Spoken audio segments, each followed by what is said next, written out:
በሱዳን የእርስ በርስ ግጭት ምክንያት የተፈናቀሉ ከ40 ሺህ በላይ የተለያዩ ዓለም ሀገራት ዜጎች በመተማ ዮሐንስ መጠለያ ካምፖች ይገኛሉ ሲል የምዕራብ ጎንደር ዞን አስታወቀ። የዞኑ አስተዳደር ከአካባቢው ማህበረሰብና ከረጂ ድርጅቶች ጋር በመተባበር ለተፈናቃዮች ሰብአዊ ድጋፍ እያደረገ መሆኑን ገልጿል። የሱዳን ግጭት አሁንም ያልተቋጨ መሆኑን ተከትሎ በቀጣይ የተፈናቃዮች ቁጥር ሊጨምር እንደሚችል ታሳቢ በማድረግ ዓለም አቀፉ ማህበረሰብ ሰብአዊ ድጋፍ እንዲያቀርብ ጥሪ ቀርቧል። ተጨማሪውን ከአዲሱ ዳዊት እንከታተል።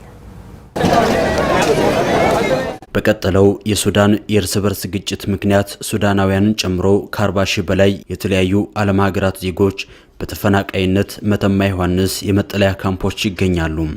የምዕራብ ጎንደር ዞን ዋና አስተዳዳሪ አቶ ቢክስ ወርቄ እነዚህ ተፈናቃዮች ሰብአዊ እርዳታ እንዲደርሳቸው ለማድረግና ደህንነታቸው እንዲጠበቅ የዞኑ አስተዳደርና ማህበረሰቡ ከተለያዩ አጋር ተቋማት ጋር በመተባበር እየሰሩ ስለመሆኑ ተናግረዋል። ቀድመን ያው ጎረቤት ስለሆነ ሱዳንና ኢትዮጵያ ችግሩም የጋራ ስለሚያደርገን ቀድመን ዝግጅት ማድረግ ሞክረናል።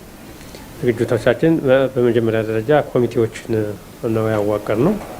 የመጀመሪያው ኮሚቴ የጸጥታ ኮሚቴ ጸጥታ ኮማንድ ፖስት የሚመራ ሁለት ተልእኮች አሉት። የመጀመሪያው ቦርደሩን አጠቃላይ የሚቆጣጠር የሚከታተል ኮሚቴ፣ ሁለተኛው የጸጥታው ኮሚቴ ደግሞ የሚገቡ ዜጎች ደህንነታቸው እንዲጠበቅ የሚያደርግ ሁለት ተልእኮ ያለው የጸጥታ ኮሚቴን ያዋቀር ነው።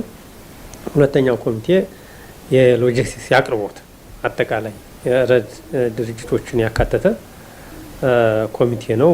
ይሄ ኮሚቴ አጠቃላይ የጤናን፣ የምግብ፣ የውሃ፣ የትራንስፖርት፣ የሸልተር፣ የመጠለያ አጠቃላይ ሁኔታዎችን ፋሲሊቴት የሚያሟላ ኮሚቴ ነው የተዋቀረ።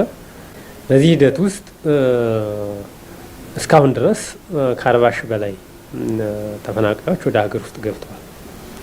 ወደ 40 ሺህ ተፈናቃይ ሲገባ የህዝቡ አቀባበል እውነትም ኢትዮጵያውያን መሆናችንን በሚያረጋግጥ መንገድ ማህበረሰቡ አቅፎ ደግፎ አልጋውን ለቆ ጭምር እነዚህ ዜጎች እንዳይንገላቱ በተገቢ መንገድ ኢትዮጵያን እንዳያማሩን ለማድረግ የተሰራው ስራ እጅግ በጣም ጥሩ ነው። በዚህ ሂደት የፖለቲካ አመራሩ የጸጥታው ቅድም እንዳልኩት ነው። የፖለቲካ አመራሩ መሪዎቹ ደግሞ የህዝብ ግንኙነት ስራ እንዲሰሩ የመጀመሪያው ስራቸው እነዚህ ዜጎች በግጭት ከቤት ንብረታቸው ተፈናቅለው የሞላላቸው ዜጎች ናቸው። ግን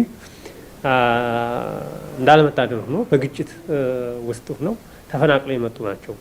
በዚህ ሂደት አልጋ መጨመር፣ ምኝታ መጨመር፣ ምግብ መጨመር አስፈላጊ አይደለም እና ይህንን የሚሰራ ኮሚቴ ተዋቅሮ በተገቢ መንገድ ማህበረሰቡ ያስተናገደበትን ሂደት እንመለከታለን ማለት ነው። የሱዳን የእርስ በርስ ግጭት ያልተቋጨ መሆኑን ተከትሎ በቀጣይም በርካታ ተፈናቃዮች ወደ ኢትዮጵያ መተማ ዮሐንስ እየመጡ ነው ያሉት የዞኑ ዋና አስተዳዳሪ አቶ ቢክስ ይህን ታሳቢ ያደረገ ሰብአዊ ድጋፍ ከዓለም አቀፉ ማህበረሰብ የሚጠበቅ የቤት ስራ ነው ብለዋል። ከፍተኛ የሆነ የሰው ኃይል ስደተኛ በሚገባበት ሰዓት ከፍተኛ የሆነ ኮንሳምፕሽን እርዳታ ይጠይቃል፣ ሸልተር ይጠይቃል፣ መጠለያ፣ ምግብ፣ ውሃ ይጠይቃል።